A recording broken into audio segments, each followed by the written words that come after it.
getting started in just a couple of minutes as we wait for more people to join. But yes, a hearty welcome.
All right, so a hearty welcome to everyone who's just joined. We'll be getting started in, let's just give everyone 2 minutes, if that's all right, just to get everyone in. I know there's been some issues with some people not receiving a link.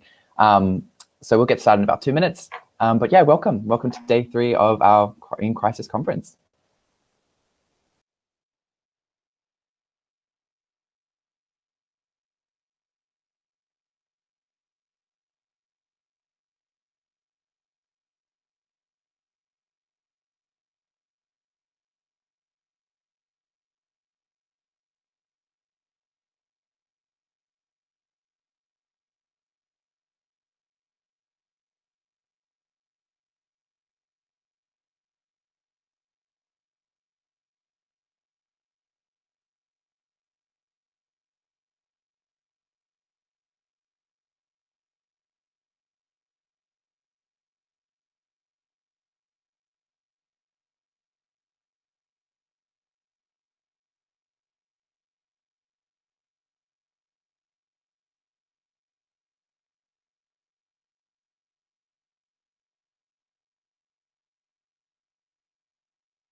All right, so for the sake of time, let's let's get started for Pelt. As people slowly peter in, they won't be missing much besides my musings and my introduction. So welcome everyone so far to our day 3 of In Crisis Conference. I'm so excited to be chairing our day 3, which is termed Beyond the Human, Ecological Crisis and the Limits of Art. So today, for those of us who are not familiar with the structure of this conference, it'll be structured just like previous days in that we'll have 3 of our amazing presenters giving their, or our panelists, giving their 3 presentations back to back. They'll be about 15 minutes long. And then at the end, stick around because we'll have also 15 minutes left for question times. Now, in terms of questions, at the end of that time, I will be kind of selecting questions based if you put your hand up or kind of put your name into the chat just so I can see your name there. Then I'll kind of select you from that. But apart from that, all housekeeping is basically as usual. Feel free to keep your video off. Just make sure that you put your mic off during the presentation. And without further ado, it's my absolute pleasure to introduce our first panelist, although I might circle back and kind of introduce all 3 first. Then number 1, so we'll have Damien Walsh, number 1, who will be talking about Vernon Lee. Then we'll have Aaron McFadden, nailed it, talking about an ectoplasm of ink. And then finally, we'll be ending with Giorgio Gerasoli talking about resistance and surrender to the mesh. So it'd be obviously a very pressing issue when we're talking about the eco-critical, especially in a time when we've been seeing dolphins in Venice and sort of escaping goats in Wales, to really start considering our place as humans in a new sort of idea of eco-criticism from the humanities. So without further ado, and to stop me talking so much, let's start with Damien. So Damien Walsh, who is a co-coordinator of this conference. So we have him to thank for a lot of the amazing things that we've been given in this conference so far. But Damien Walsh will be speaking on Enchantment and the Ecological Crisis, a reading of Vernon Lee's The Enchanted Woods. So Damien Walsh is an MPhil student in English at Cambridge on the 18th century and Romantic strand of English studies. His main research this year focused on John Clare's poetic uses of birdsong and laughter in connection with the language philosophies of Condillac and Rousseau. More broadly, his research interests include lyric, form, and style, the intersection between literature and religion, philosophy, questions of representation in literature, and the environmental humanities. So without further ado, welcome Damien. Thank you very much, Guy, and thank you everyone for joining this morning or evening or whatever time it is where you are. Can you all see my screen if I share it? Let's have a look. All good? I'll take that as a yes. Brilliant. So, Enchantment and the Ecological Crisis, a reading of Vernon Lee's The Enchanted Woods. Sometime towards the end of the last millennium, I started having global warming nightmares. So opens the 2nd chapter of Kate Rigby's recent Reclaiming Romanticism Towards an Eco-Poetics of Decolonization. Rigby goes on to add, I am sure I was not alone. And it's beginning to look like she wasn't and isn't. As studies into a phenomenon that's been labelled climate grief seem to show, Rigby's night terrors, marked by a sudden change in the sky, an overwhelming sense of foreboding with no clear outlet, have become a familiar and ingrained anxiety for many. This is perhaps no surprise, as those of us who care deeply about environmental issues find ourselves mired within a discourse increasingly defined by panic. I'm sure you're all familiar with Greta Thunberg's stirring words delivered to the World Economic Forum in Davos last year. Quote, I want you to panic. I want you to feel the fear I feel every day, and then I want you to act. I want you to act as you would in a crisis. I want you to act as if our house is on fire, because it is. I mention this quote briefly because I think it's perhaps the best known example of a much wider claim common in environmental discourse, that panic and fear translate most effectively into action. It seems almost perverse in the face of arguments like these to make a case for as fanciful an alternative impetus as enchantment. Far from prompting one towards critical action, enchantment is more often seen as an immobilizing or transfixing encounter. Jane Bennett, whose theory I will draw on later in this paper, describes enchantment as a momentarily immobilizing encounter. Then again, as Rigby's nightmares show, panic seems little better as an impulse, given its equal tendency to immobilize. The etymology of the term crisis has already been mentioned in this conference, but I think it's worth raising again. From the ancient Greek term for decision-making, a crisis should be a moment to be decisive, a moment for action. Yet eco-criticism as a field too often appears caught in stasis, paralyzed by its altruistic desire to contribute to action, often accompanied by self-doubt in its discipline as frivolous. See, for instance, the document that's often credited with starting it all, Cheryl Glotfelty's 1989 letter, which she sent to 200 academics, proposing the creation of an eco-critical anthology. Quote, "If I can't find a way to approach literature ecologically, then I will have to abandon this profession as frivolous."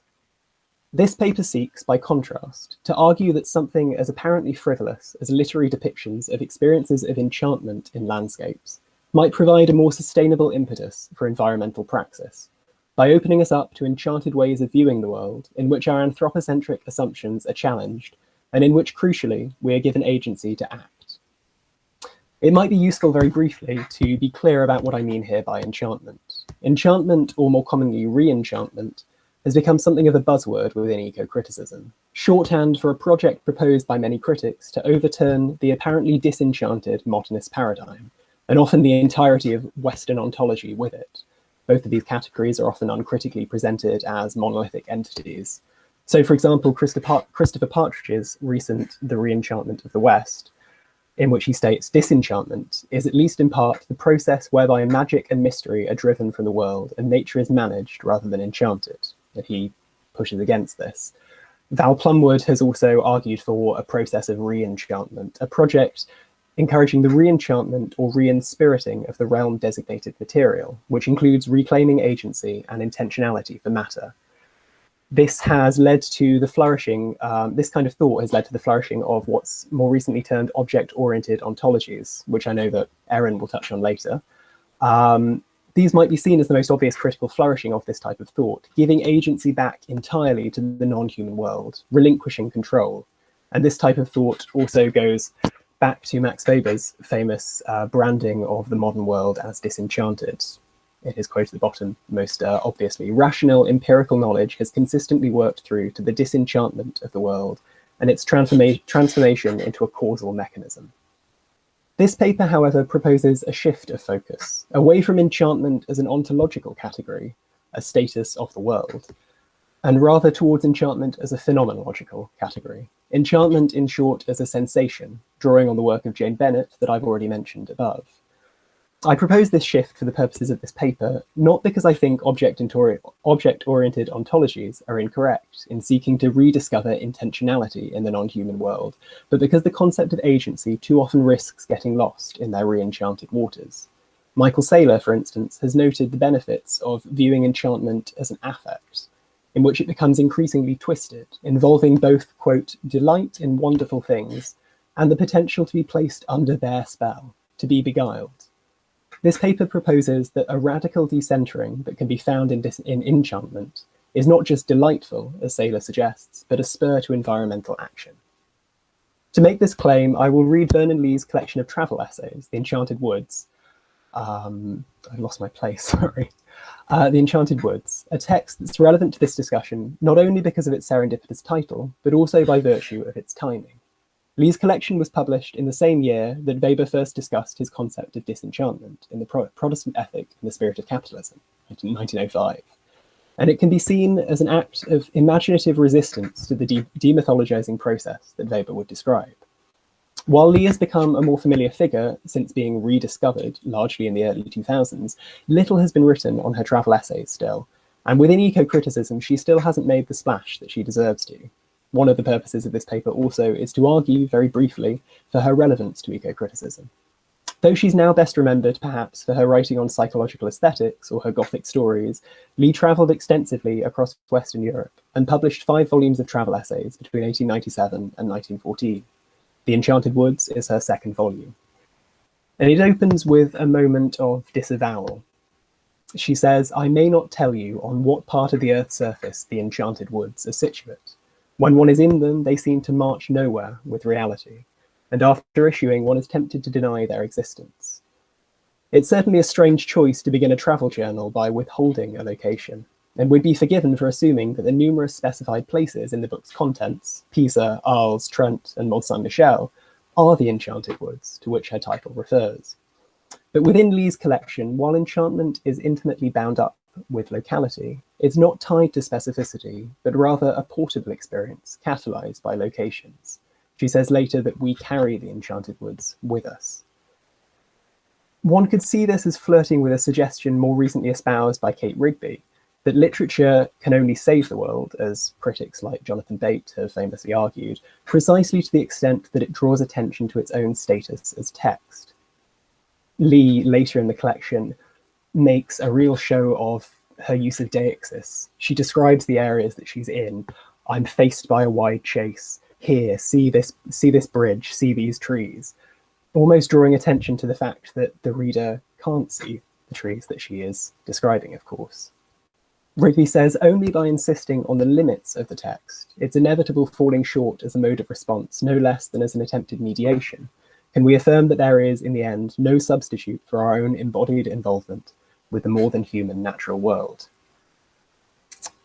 I'm aware that the title of this panel is Ecological Crisis and the Limits of Art, and a preoccupation with art's limitations is central to a lot of environmentalist discourse, such as Rigby's here. But Lee here interestingly suggests that it's not a case of substitutes, of either or, but that we might have a foretaste of what Rigby calls embodied involvement with the world in our experience of a work of art, and that the embodied experience that art provides might impel us to go out into the world ourselves. Isn't that what any good travel journal does?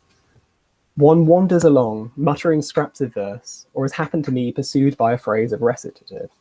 Lee goes on to say, one follows now one path, now another, through marshland or underwood, up and down, endlessly, aimlessly, much as one reads, listlessly turning pages, the suddenly broken off, suddenly resumed narrative of Ariosto or Tasso or Spencer. Lee's woods are literally enchanted, in the sense that they have been sung into by innumerable generations of poets, and her experience of wandering through their dense undergrowth is likened to the reader's experience of languorously ambling through the printed page. It might be useful to think of the very act of reading as an experience similar to Bennett's description of enchantment, as entailing a state of wonder. One of the distinctions of this state is the temporary suspension of chronological time and bodily movement. Lee's describing a much more listless type of reading than maybe the absorbed state that we could see from Bennett. But I'm sure the suspension of chronological time and bodily movement is a familiar experience to many readers. Lee here suggests the experiences of the word and the world, a dichotomy that Rigby draws on often, are not so dissimilar. Lee is best known for her pioneering exploration of psychological aesthetics based on Theodore Lip's theories of empathy. In Beauty and Ugliness, Lee observed her lover Clementina Anstruther Thompson's physiological responses to artworks, focusing on bodily sensations as the defining feature of strong emotions.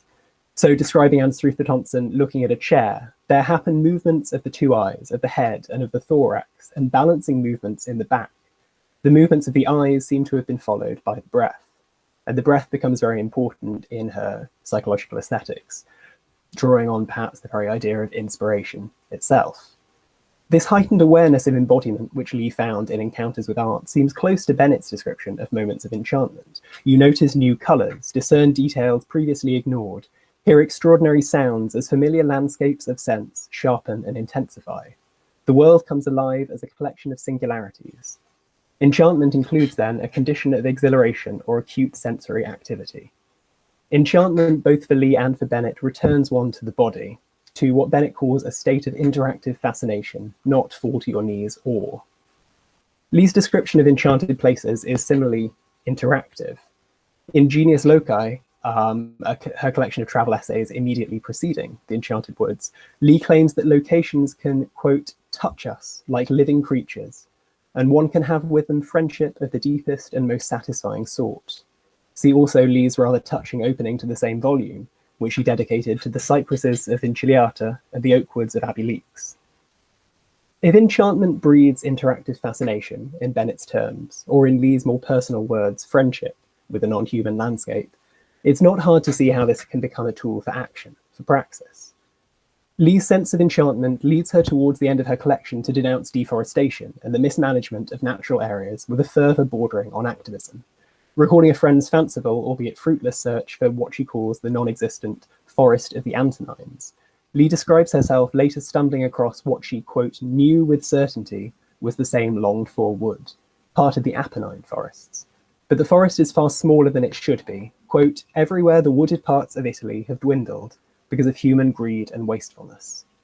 Deforestation has destroyed the enchanted forest of the Antonines. Lee comes close to praxis in protesting deforestation, criticizing the, quote, division of property in the area and wasteful mismanagement.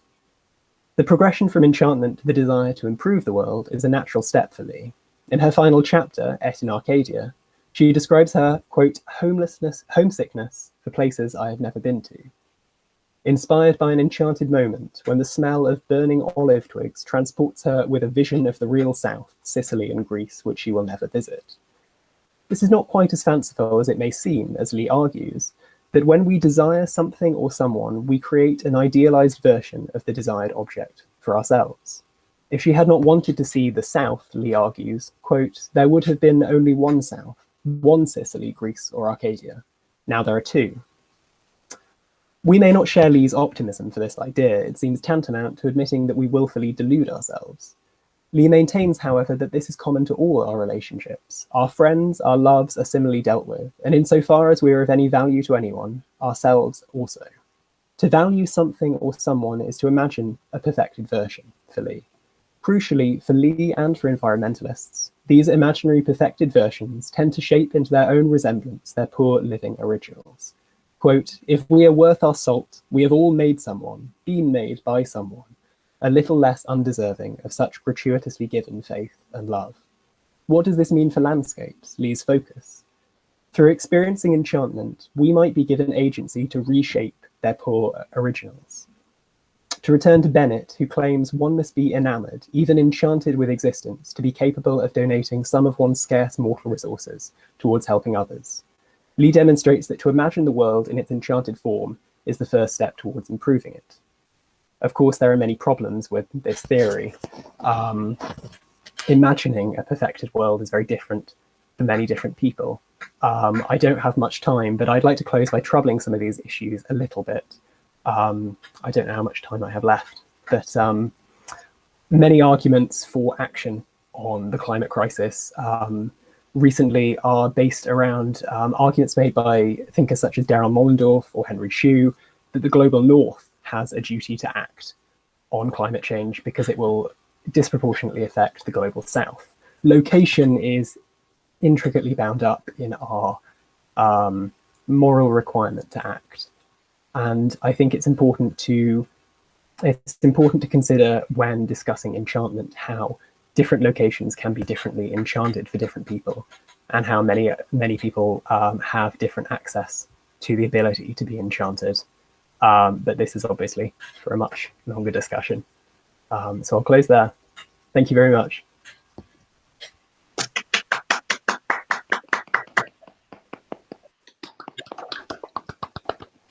Perfect. Thank you so much, Damien, for that incredible, almost call to arms to view our environment in ways of enchantment, and therefore with some agency and responsibility to it. So moving on to Erin Kvadet, who will be talking about an ectoplasm of ink, reading Les Murray's translations from the natural world in and as ecological crisis. So Erin has recently completed an MPhil in modern and contemporary literature at Cambridge and is currently taking Cornell's summer program in criticism and theory. Her research interests include contemporary lyric, especially the elegy, the essay, Australian and American literatures, affect, and the animal. She also took her BA at the University of Sydney and is currently based back in Australia today, from which she is joining us. So Erin, absolutely to you. Great. I'll just share my screen.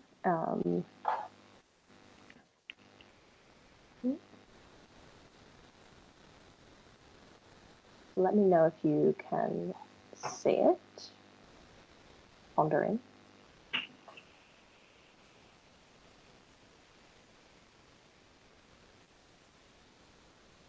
Oh. All right, have you got it?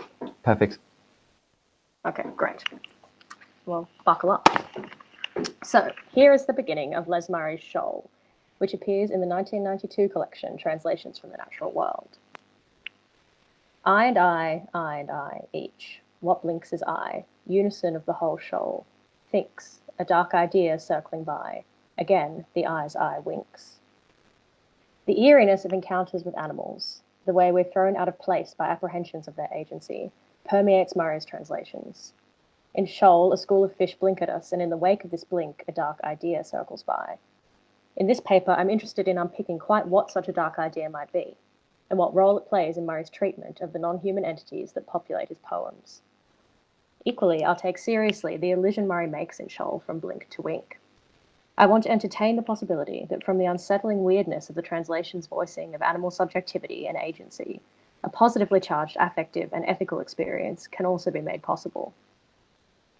To begin, though, I should say a few words on my method and its roots in our particular moment of human-engineered ecological crisis. In this paper, I want to examine Murray on a different scale to that at which he's historically been read. Murray is predominantly, and I think fairly, really, construed as a poet preoccupied with nation. His legacy mainly carries with it the image of a settler poet, carving out a modern mythic history that ties white Australian farmers and rural workers to the land and to the young colonial state that occupies it. However, my reading takes a cue from Timothy Clark in supposing that, in the context of climate crisis, it befits us to read with an awareness of scales both much smaller and much larger than the nation. That is, amongst what might be eerily neoliberal chatter, linking the minute decisions of individuals, whether we overfill the kettle, whether we leave our lights on at night, with global climate events, properly radical thinking might also usefully take in the minute and the macrocosmic at once. So I'm interested in reading Murray for his figuring of animals, those small and individually pictured creatures, as actors within an all-encompassing network of lively materials that makes up a planet unbounded by the borders of nations, or whatever other shape of state you like. My inkling here is that this approach might help us read Murray against his own avowed politics of colonial conquest and nationhood, instead seeing his work as an affecting example of how attunement to both tiny animal actors and the networks of agency in which they participate can underpin a more thoughtful way of being within the planet we're currently failing to adequately care for. The central section of translations, subtitled Presence, opens with Eagle Pair.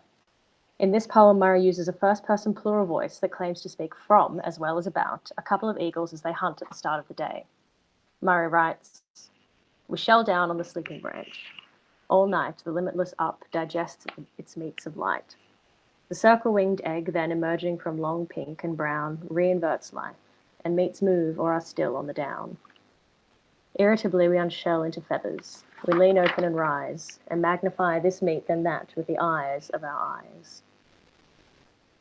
Murray's voicing of the eagles involves a renaming of some of the objects of their gaze. I want to consider the way in which this renaming commingles the categories of action and object, the way that is in which it brings many non-human things, some generally considered inanimate, to life when they're understood in the context of each other. The eagles shell in line 1 and unshell again in line 5. To be very dry about it, shell, the noun, refers to the outer casing of a plant or an animal, which is from the OED, where to shell is to remove that casing, like we would from a pistachio or from a prawn. Already there is an illusion between object and action here, but we can slide further down the stream of thought. What indeed would it mean for eagles to shell down on a sleeping branch?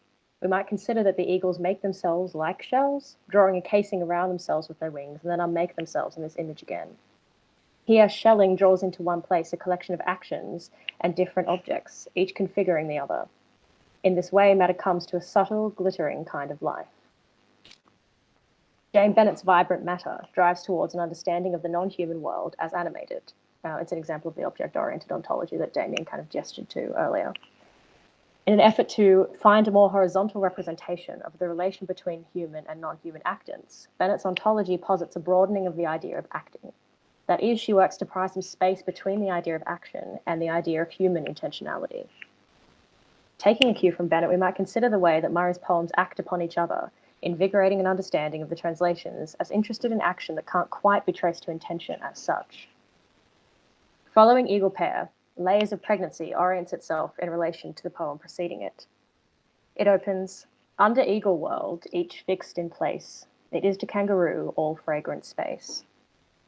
These two poems reciprocally contextualize each other, each making the other more strange through their elided interaction. Poems echo and call to each other from greater distance within the collection as well. The image of the eye, for example, runs throughout, bringing poems to bear on each other in subtle ways. Shoal and Eagle Pair both show us the eyes of their subjects. Me declares that all present is perfect and I on either side, while the speaker in Possum's Nocturnal Day reflects that all my eyes hurt branchings. I curl up in my charcoal trunk of night. In this way, Murray's poems work themselves as actants in the network of the collection, each operating upon, and recomposing the others. Bennett's work on lively matter inherits from Latour. In We've Never Been Modern, Latour identifies two reciprocally structuring tendencies in modern thought. Purification, which creates two entirely distinct ontological zones, that of human beings on the one hand, that of non-humans on the other, and translation, which creates mixtures between entirely new types of beings, hybrids of nature and culture. In this sense, Murray's translations, as I've read them so far, begin to look like attempts at the translations that Latour describes, hybridizing the natural and the cultural along a non-hierarchical horizon by poetically lending the non-human the kinds of agency we elsewhere reserve for our own human selves. However, it feels important to me also to consider the ways in which Murray's translations fail to escape the modern tendency towards purification. That is, the translations, I think, still do reify in many places a boundary between the human and the non-human. Most often, this boundary is the capacity, singularly human in so much thought, for language. Latour leads me to wonder after the extent to which we can poetically speak nature. Jonathan Bate, for one, gives us some directions towards an answer. He traces a tendency in Heidegger's concept of dwelling to isolate, even to elevate the human from amongst the non-human elements of the world that language brings into being. For Bate, dwell suggests a sense of belonging, but Bate asks what is meant by yet poetically. A superficial answer might be yet linguistically. Here, Bate recognizes that an eco-poetic tradition carried down from Heidegger, even while aiming at a humbling conception of the human as braided tightly into the earth, structurally privileges this human as the speaker in a world linguistically given. Murray's From Where We Live On in Presence, for instance, affirms pretty explicitly this position. It commences with the declaration that a human is a comet streamed in language far down time. No other living is like it. Here, Murray's distinction between the human and the non-human is precisely the difference that language makes. If no other living is like human living, language is the capacity that singles us out from amongst our animal, vegetable, and mineral companions. However, recent eco-critical thought has also focused on the ethical potential inhering in a translation between nature and culture, which registers its own limits and contradictions. One like Murray's, which marks out the irony of any attempted dissolution of human speaker and spoken nature through the medium of language itself. Scott Knickerbocker, for instance, sees that the power of language to make nature matter to us depends precisely on the defamiliarizing figurative language and rhetorical devices too often associated with artificiality. I take Knickerbocker's comments as a license to consider how the irony of attempt to access the non-human through the very thing, language, which sets the human apart from it, might be the site of powerful affective experiences which can underpin an environmentalist politics in response to our climate emergency. Indeed, the translation's project of decentering the human never completely escapes a grounding in the anthropic. Animal Nativity, with a great weight of irony, retells the biblical nativity with its eye on the animal characters. Murray writes, "Swallows flit in the stable as if a hatchling of their kind, turned human, cried in the manger, showing the hunger diamond." There's a continual oscillation in this poem between the dissolution of human and non-human boundaries and recession into an avowedly self-consciously human story and set of metaphors. Human, or indeed divine, actants are figured in terms of animals, but animals equally are understood through reference back to the human. In one moment we read that cattle are content that this calf should come in human form. Spiders discern a water walker, even humans will sense the lamb. Here Christ is understood as essentially continuous with the animal, but only 2 stanzas later the animal is given back into the terms of the human. Dogs, less enslaved, but as starving as the poorest humans there. I think the comparative as here is doing a lot of work. Translating through simile, Murray seems to be suggesting that while the human and the animal might be close, they remain nevertheless distinct. They're like enough to be compared, to be modulated between fluidly, but are distinctly two, not one. The continued distinction between the human and the non-human even occurs on the level of vocabulary. Animal Nativity works slightly differently in terms of voice to much of the other translations. Murray speaks in this poem, unlike others, not as, but simply of the swallows, or at least predominantly, which appear in the stable in Bethlehem. What then is the phrase hunger diamond doing here, in what is elsewhere a steadily human voice? The weirdness of the hunger diamond, its unintelligibility, is echoed in the grammatical and lexical gymnastics of the rest of the collection, wherever a voicing of the animal is attempted. Consider, for instance, Scholl's I and I, or Eagle Pear's insistence that meats move or are still on the down. I want to suggest that this recurrent strangeness, which ruptures intermittently the poetic mastery of the translations, reflects the poet's own acknowledgement that the language that the human comet has been streamed down within gives us incomplete access to the non-human world. It signals, that is, an acknowledgement that the non-human can work in excess of our human capacity to understand it, much less to represent or thereby to control it. It indicates the necessary futility of the poet's project to speak nature through language in any exhaustive way, the different order of the extra-human and extra-linguistic puncturing the poem's sense-making surface. Quite which impulse is the darker idea, the non-human excess, or the human presumption of mastery over it, remains for me an interesting question. This encounter with the unutterable other often has in the translation the affective charge of the eerie. Here I use the term eerie as Mark Fisher deploys it, to mean a sensation that there is something present where there should be nothing, or there is nothing present where there should be something. This often manifests in the translation's unsettling displacement of agency and its separation of agency from intentionality that Bennett kind of outlined for us earlier. However, we might also usefully consider the translations not just eerie, but enchanting. And I'm very glad that Damien spoke on this at such length, because I'm just going to kind of give a brief concluding comment on enchantment here. We might usefully remember the wink that accompanies the blink in a reading practice which emphasizes minute actants in a global poetic or ecosystem. To close, then, I return to Jane Bennett, who understands enchantment as a politically powerful affect. She takes it to be an attitude toward the world that motivates us to be ever more attentive in our approach to it. It's an affect which makes the earth matter to us, as Knickerbocker might have it. Like eeriness, enchantment involves an apprehension that we don't understand or fully control everything that we perceive. It's predicated on an understanding that the world has become neither inert nor devoid of surprise, but continues to inspire deep and powerful attachments. Attuned to the ways in which the world can still surprise us, Bennett suggests that we might be compelled towards an increased attachment to it in our wonder. A sense of ontological humility here need not simply freak us out, and does not absolve us of responsibility. Rather, we might come to see the natural world as something we must care for because of the pleasurably transfixing ways in which we cannot master it through language, the ways in which it's both small enough to fall through the cracks of our language and too large for us to control, to arrange neatly into pentameter, to couplets, to whatever rhyme scheme we've dreamt up. Indeed, we might find ourselves attached to our position within and not above a network of beings we cannot fully articulate, not least because it is this very network which in turn might articulate us. Thank you.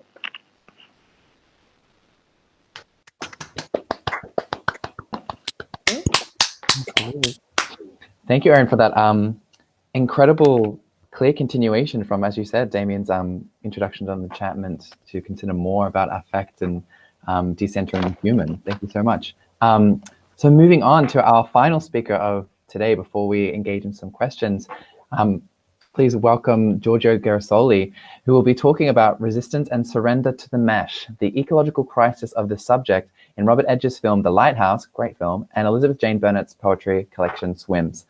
So Giorgio Gerasoli is a graduate in American Studies at the University of Sussex, currently working towards the completion of a Master's in Literature and Modernity, 1900 to the present, at the University of Edinburgh, with a thesis on subjectivity, mental health, and interconnectedness in David Foster Wallace's Infinite Jest and Rachel Cusk's Outline Trilogy. He is interested in late 20th and 21st century Anglo-American literature and culture, posthumanism, and the health humanities, as well as the cultural shift from postmodernism to whatever we want to call what came after it. So please welcome Giorgio, and the floor is yours. Thank you very much, guys, and thank you very much for the presentations. I really enjoyed both of them, and I'm going to expand on some of the themes that came up already. So the idea for this, for my project, came from the fact that I think there's nothing like self-isolation and a virus to materialize the complex nature of our interconnectedness with the environment. And so writing in response to the ecological crisis, philosopher and object-oriented ontologist Timothy Morton designed a theoretical framework apt at discussing the strange nature of our interconnectedness. In his Ecological Thought, came out in 2010, the term that identifies the network generated by these multiple connections in which we find ourselves every day is mesh. He defines the mesh as, quote unquote, the interconnectedness of all living and non-living things. It's a theme that's been touched upon by you guys.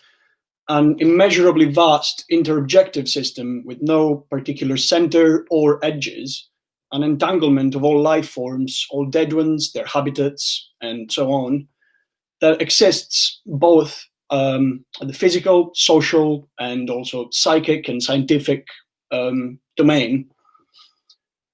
And he says that basically realizing our existence in this complex system of entanglements can be very unsettling, as it forces us to be intimate with a certain strangeness. The more we ponder on the virtually infinite connections and interactions between the entities that compose this system, the more we realize how entangled and connected with other entities they and we are, and the borders and limits of everything become blurred and ambiguous. He calls these ambiguous entities that exist at these nodes of the mesh strange strangers, living beings that are not quite themselves and become stranger the more we observe their odd and uncanny entanglement with other living and non-living beings. So in very simple terms, my little research applies these two fundamental concepts of Morton's philosophy to examine the way in which Robert Eggers' film The Lighthouse and Elizabeth Jane Burnett's poetry collection Swims aesthetically and conceptually discuss this reality of interconnectedness. What is put in crisis by this experience of finding out that we are ourselves strange strangers is the traditional model of individual and self-contained human identity, as well as strict anthropocentrism. These two very different words, I believe, allow us to consider the issues and the potential that our response to this new fact of interconnectedness can have. So yeah, to begin, it's going to be spoiler heavy, so I'm really sorry if somebody hasn't seen the film, but that's the way it is. The Lighthouse is set in New England in the 1800s and tells the story of Wick, or Thomas Wake, played by Willem Dafoe, who's fantastic in it, and he's the lighthouse guardian, and his new assistant, Winslow, played by Robert Pattinson, as they seemingly become mad while stuck at this lighthouse during a tempest. I attempt to show that the psychological horrors portrayed in the film and the highly symbolic light in the lighthouse that Wick, for the whole film, prevents Winslow from entering have much to do with facing this mysterious and terrifying notion that, to quote-unquote Morton, one is no longer a definite being distinguished from other beings, or in Morton's words, that one is a strange stranger. The scene that manifests the mesh-like aesthetic of the film with most clarity, I believe, is the scene in which Winslow kills this strange one-eyed seagull that had been following him and attacking him in various instances throughout the film, mysteriously generating a tempest. So this moment brings to the fore the Anthropocenic or climate change aesthetics of the film and generates a situation in which, just like in The Mesh, and as Morton writes, the weather no longer exists as a neutral background against which events take place, but becomes one with the foreground, with human activity. When the background disappears, Morton writes, our interconnectedness becomes an unavoidable fact, and our sense of reality starts to fade and to become stranger. Thinking ecologically can give rise to the unsettling sensation that there is no world anymore, no nature with a capital N, no distinction between I and the other. Everything appears as connected. And the result, Morton points out, can be that of falling into a sort of schizophrenic madness, which is precisely what happens in the film. When we learn from Wick that seagulls are also believed to be reincarnations of the souls of the dead, the interconnectedness between Winslow, the seagull, and the environment is additionally complicated and becomes reflected in the hallucinations that he's been having on the island. Reflections of the man he let die during a job he held before working at the lighthouse, and of a siren that drove mad the man who previously had his job. And other visions have to do with Wick, with Willem Dafoe, and we see him change shape repeatedly, becoming the man Winslow killed or a terrifying octopus-like sea king. And Winslow starts to accuse him of crimes he himself has committed. And in an interesting hallucination, we see Winslow hold a clone of himself by the collar, thinking that it was the other. So there's obviously a lot to say about all of these very interesting hallucinations, but the feature that they have in common is that they are manifestations of the strange entanglements between beings, and they show the horror and deep unsettlement that can come when our self-contained individuality collapses, when I can tell the difference between me and the rest of the world. There are also very interesting considerations to be made about the mad poetic monologues that are given to the character of Willem Dafoe, that are interpretable as warnings about the danger and annihilation that can come from observing the infinity of our enmeshment. In the first one, he warns Winslow that he will be lapped up and swallowed by the infinite waters of the dread Emperor himself, forgotten even to the sea, for any stuff or part of Winslow is Winslow no more, but is now itself the sea. And in the final scene, more ambiguously, he tells Winslow that seeing this mysterious light that Wick is keeping from him will scorch his eyes with divine shame and horror. The mesh-like nature of the light is suggested in this final speech, in which it is mysteriously described as a ancient, mutable, and unchanging as the she who girdles around the globe, in Shakespearean terms. So, yeah, in the context of this brief reading of The Lighthouse, Winslow's belief that the light in the lighthouse is enchanted and that Wick is using it to drive him mad functions as a fantasy with which he attempts to resist this fact of interconnectedness. The existence of magic would somehow be more comfortable than the terrifying experience of seeing our individual identity vanish, of finding out, to again quote Morton, that to find out the meaninglessness and disorienting openness of the ecological thought that makes the I spill into the other and the other spill into the I. So when Winslow sees the light, however, in this final attempt to resist the reality of interconnectedness and reassert his mastery over the real, reestablishing his self-contained subjectivity, his face, it's a very powerful scene, his face melts into the background, transfigured, and he falls like Prometheus on the beach, being devoured by seagulls and defecated upon by the birds, in an image that perfectly encapsulates the unavoidable oneness of everything as Winslow becomes one with the sea. So I'm interested in how, while The Lighthouse allows us to consider the horror and danger that can come from resisting the horrible bliss of the fact of interconnectedness, Elizabeth Jane Burnett's Poetry Collection, Swims, offers an example of how accepting our existence within these infinite entanglements that compose the mesh and dwelling in this feeling that emerges from this ecological mode of existence can lead us to find meaning and not annihilation in a new ethic of intimacy and coexistence with the entities with which we are entangled. The collection is an account of Burnett's swims across England and can be read as a strange long poem. The poems that compose it are quite fragmentary in style, largely relying on the unorthodox disposition of the words on the page and on highly performative elements. For example, she gives often instructions to the reader to do something. We'll get to that. So the open and entangled model of subjectivity that appears as annihilating in The Lighthouse is articulated at the very beginning of Burnett's collection by the repeated use of infinitive forms that basically cancel the lyric I. She writes, to swim, to give up, to disappear. And the lyric I is transformed into an assemblage, being that is, again, to quote her, at once not in the body, and under and over it. It's strange, this embodied embodiment is presented as something that is impossible to capture in words. So this strange and displaced subject is then presented in the preface, the second poem of the collection, as inextricable from the experience of swimming.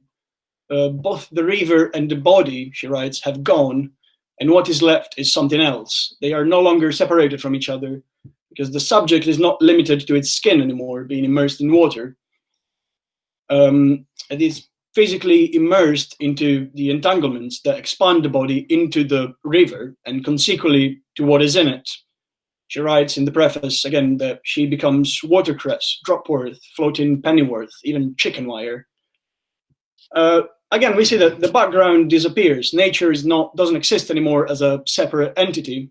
And Burnet's poetry dwells in this experience of watery entanglement, extending it to things outside of the water, like cars, traffic.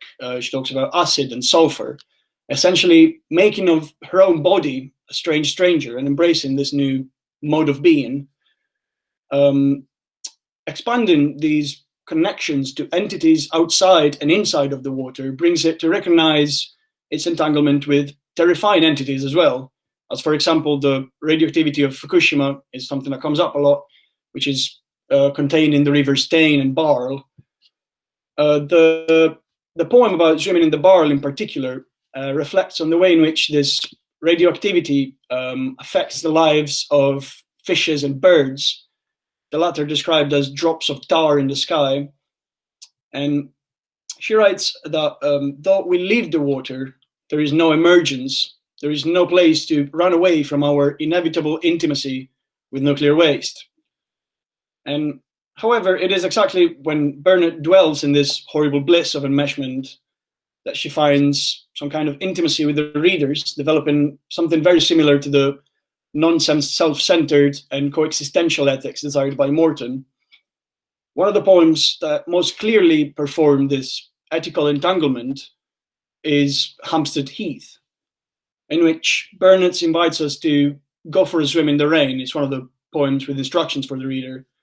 And for every raindrop seen or felt, she writes, write on a stone the name of a Fukushima resident seeking compensation from TEPCO. The only name mentioned in the report about Fukushima is that of Mako Tetsuka, and the stone with her name gets thrown in the river, performing its smallness and loneliness in the face of the tragedy, but also the infinite connections between this woman and all of us extended through the water. The conclusion of the poem grows more abstract and establishes a connection between, again, to quote some passages, our names, the robin and the wren, the road, the overground, the street, the door, and the stone, and the rain that never came, enlarging Mako's name into all of its entanglements and connecting it directly to all of us. This and all, she concludes, the alphabet guttered in the veins, release. Burnet's poetry in this and other example, this is just an easy one to talk about in brief, allows the reader to experience the strangeness that comes with the awareness of our existence in the mesh, and outlines the way in which surrendering to this sense of smallness and annihilation that can come, as we've seen talking about the lighthouse, with the thought of the virtual infinity of our connections and the virtual infinite expansion of our being, we can actually construct a global ethics of ecological affinity.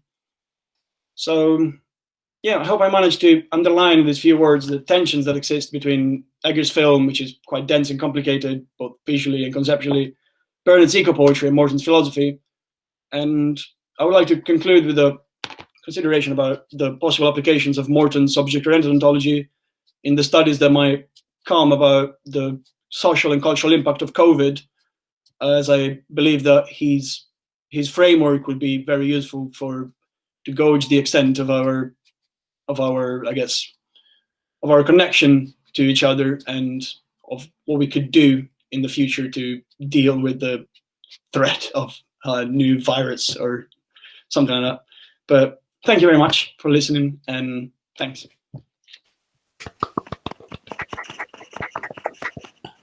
Perfect. Thank you so much, Georgia. That's incredibly thought-provoking paper, and a really great way to sort of tail end. As you said, there's been a great progression from all of these different papers coming to an end, obviously here. So now that we come to the end of our conference, if you have any questions, if you want to pop a message through so I can kind of see who would like to ask a question.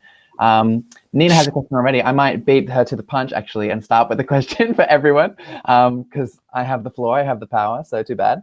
A lot of you, all of you kind of talked about different affects and different feelings, kind of working our way through these really thorny issues of decentering the human and interconnectedness and kind of really trying to adopt Bennett's sort of horizontal ontology, I suppose, and what that kind of means and how we actually kind of feel our way through that and through our sort of anxieties, as Damien sort of started his presentation with. So I was wondering if, I mean, we've talked about that enchantment. There was, you know, an idea of sort of fear in The Lighthouse as a horror film. There's all these different effects that become ways in through these sort of ideas.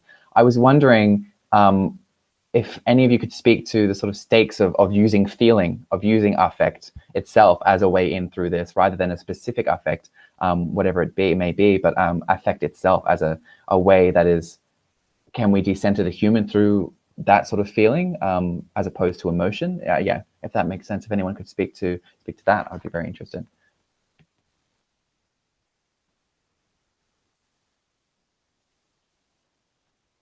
Yeah, go ahead, no worries. Yeah, so I think affect for me is a useful category here as opposed to feeling because of the way that it cuts across subjects, and depending on whose work on affect you're reading, we might be thinking mainly about affect working across and between different human subjects, or in something more radical like Bennett working like beyond just the human as well. Whereas feeling, who is it that is the person I'm thinking about here who's useful on this? It might be Spinoza, I don't know. But so feeling, which I typically think of as being very bound up with the individual subject and very bound by also the body, not just kind of like the mind of the individual subject. And I think the emphasis that affect can have on the body as well, and thinking about our physical, our embodied response to the various others that we're kind of meshed in there with as something that precedes certainly like a rational, like kind of logical thought out response, can also be helpful in terms of thinking about other kind of materialities as perhaps bodies in a closer sense to our own as well. So that's kind of where I think affect is useful for me, but I don't know about you, like other Damien and Georgia. Yeah, if I can jump in, I think I just echo a lot of what Erin said. I completely agree. I think affect can be very useful. Obviously, one has to, well, there's the concept of anthropomorphism, obviously, hanging over all of this. But I think Val Plumwood has quite an interesting take on this. She calls anthropomorphism a bullying concept. She says that it's a strong take. I think you have to be careful with the boundary between affect and feeling, as Erin said. But it is interesting to think of anthropomorphism as a bullying concept, implying that affect is completely absent in the non-human world, which I think it isn't. I think it's interesting to investigate how affect can be carried across into the lives of animals, into other non-human entities as well. That's what I'd briefly say. And yeah, I mean, I don't have much to add to what you guys just said. Largely, I think even discussing the Lighthouse, and I mean, even in Burnett's poetry, I believe that's precisely, I think, the power of affect, the fact that it can carry through, and especially thinking about a enmeshed subject and a subject that is not an individual, to which we could attribute feeling, but it's a more, I guess, a more displaced entity. Thinking about affect is just a much better way to discuss the experience of thinking ecologically and of feeling oneself as an ecological being.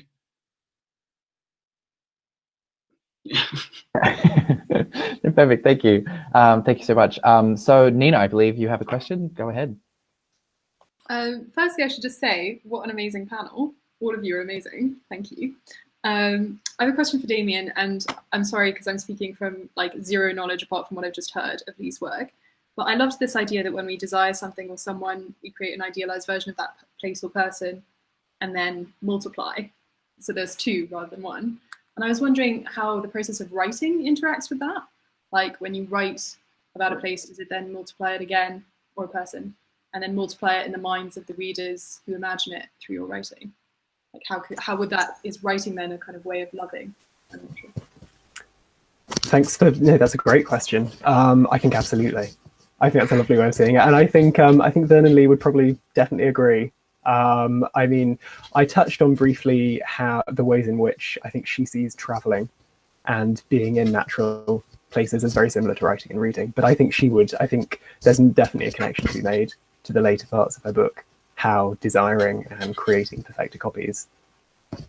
It happens in writing, it happens in reading. I think that's a lovely way of seeing it.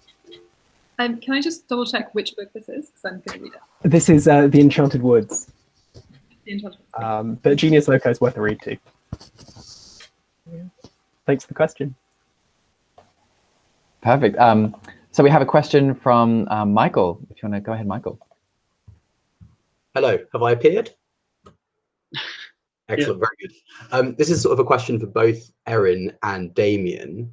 I wonder if you could both talk a little bit more about this disagreement, or perhaps not disagreement, you had about object-oriented ontology versus something more like phenomenology or enchantment. So I was interested in Erin's phrase, ontological humility, and whether that's a way of getting around this problem that, Damien, you might have with object-oriented ontology. So maybe this disagreement a real disagreement, or is it something that we can just get over? Maybe you could both talk about that.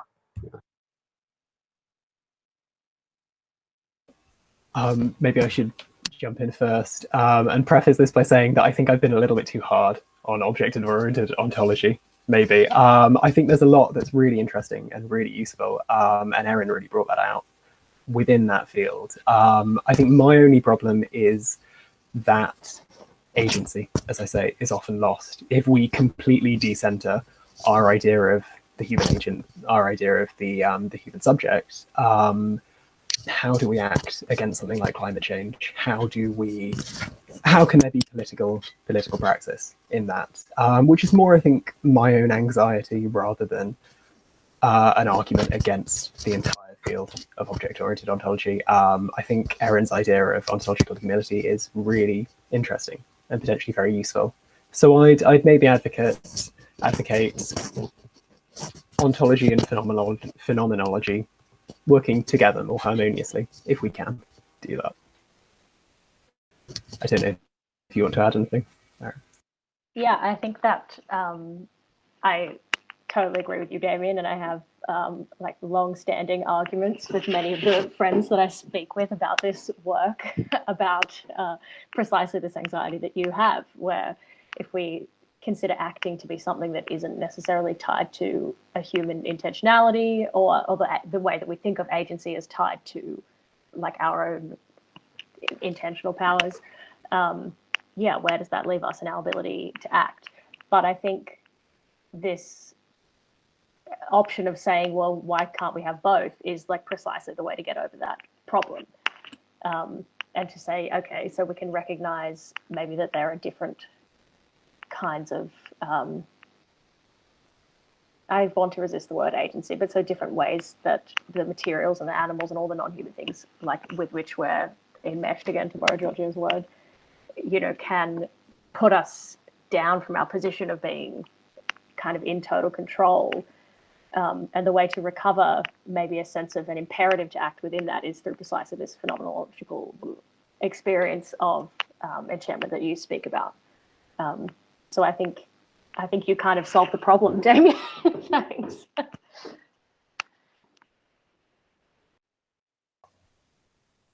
Perfect. Thank you so much for that, Michael. Does anyone else have any questions for any of our panelists so far? We've got a virtual comment question specifically for Erin. Erin, do you want to speak on this at all, or have you heard of? Yeah, sorry, let me just read the comment.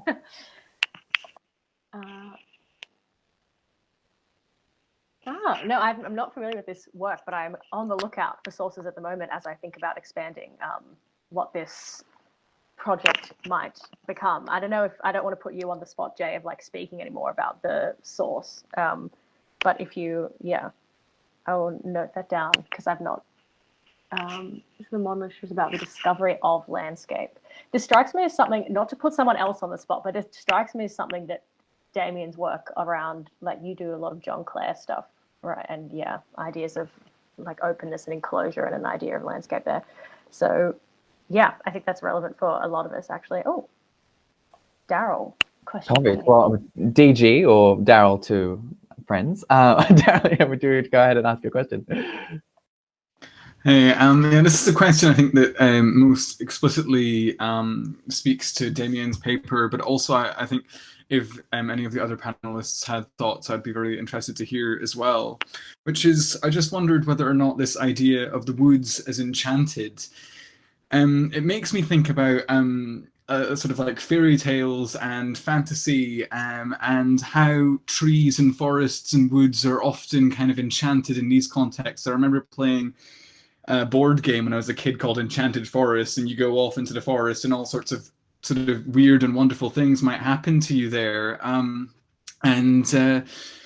just wonder whether or not this, what kind of depiction of the non-human that this creates. And I wonder whether or not, I'm thinking of things like Tolkien's Ents, whether or not, that is simply laying a human subjectivity onto the non-human, right? And to what extent as well suggesting that the woods are kind of a beguiling, enchanting, intoxicating place, actually perhaps, implicitly is setting up an opposition between human and non-human. We go to the woods to be enchanted. We go, we have a lovely time, we retreat, we leave, and the trees is kind of being this space in which that enchantment, this finite, limited space in which that enchantment might occur. And I just wondered whether or not that then makes more difficult the argument that the non-human world and its potential to enchant is in fact everywhere and always. And I just wondered whether or not, how you feel the term of enchantment might engage with that particular tension. Yeah, thank you very much, Darragh. I think that's a fantastic question. A lot to unpack there. I think you really draw on quite an important, quite a thorny area of thinking about effective connection generally, I'd say, to the environment, to areas. Vernon Lee does definitely, I think, draw on that lineage of fairy tale, of folklore, of woods as populated by kind of enchanted creatures. She talks about seeing Merlin down one kind of avenue of trees or something like that. And I think for her that's more important because of a kind of literary lineage, which I talked about earlier, seeing Spenser, like the lines of Spenser going through the forest. But I think there's definitely a danger of setting up an opposition, as you say, between going into woods and returning back to our normal lives. That's where I'd say briefly that I think something like Lee's emphasis on intimacy or on friendship, the term that she uses, really comes in. I think she makes a lot of effort to push beyond this kind of dichotomy, dedicating a book to trees, for instance, writing about them as if they can be subjects. There's definitely a risk there of mapping human subjectivity onto a non-human world. But as I mentioned very briefly earlier, I think the charge of anthropomorphism can be investigated a little bit, can be troubled. And I think there's room to open up the dichotomy in something like enchantment, but definitely you have to tread carefully, I'd say. I hope that answers your question. Thank you, yeah. Perfect. So I'm just aware of time, so maybe if we can think of the next question as perhaps the final one before we say goodbye to what has been a really incredible panel. I can't thank enough our speakers and also our organizers. It's been really, really incredible to see this discussion and see it all come together. But does anyone have any final question or final thoughts to ask any of our panelists? Otherwise, I will swoop in with one. All right, I'm backed into a corner, I must, obviously. My question is to Giorgio. In contrast to sort of Damien and Anna, who are kind of analyzing, prose, literature, sort of poetry, I think your choice of film is particularly interesting in the way that it positions the subject who's viewing and the human in relation to that. So that interconnectedness as being sort of different in the relationship of viewership. And I was wondering if you could speak to the way that film, specifically as a medium, especially for Robert Edgers, who's so interested in exploring the medium in that way, kind of adds to or challenges these ideas that both Damien and Erin have kind of started, and yourself as well. Sure. I think what the movie did amazingly, I think, is basically materializing the, again, as I said, the horror and the strangeness that comes from starting to think about ourselves as part of this system of interconnection. It's a thing that Morton discusses very broadly in his books, and it's something that he seems to only discuss talking about poetry, mostly because of his background. But he draws examples from movies as well, and I think it's precisely this, again, this experience of viewership that really puts you in the condition of basically entering this, again, this kind of enchanted ecological world, and I think it forcefully and emotionally manages to communicate the problems that might arise and the reasons why we might not want to think of ourselves in that way. And the gut response that the film generates, I think, is what largely contains the power of this. The fact that you are sitting there in the dark, horrified, and the film is quite terrifying. And you really live, I think, feeling that, not that everybody has given an ecological reading of the film, but I think if you do, you really do leave feeling the horror that is inherent to thinking in that way. Hope that answered the question. Yeah, no, perfect. Thank you. Thank you so much.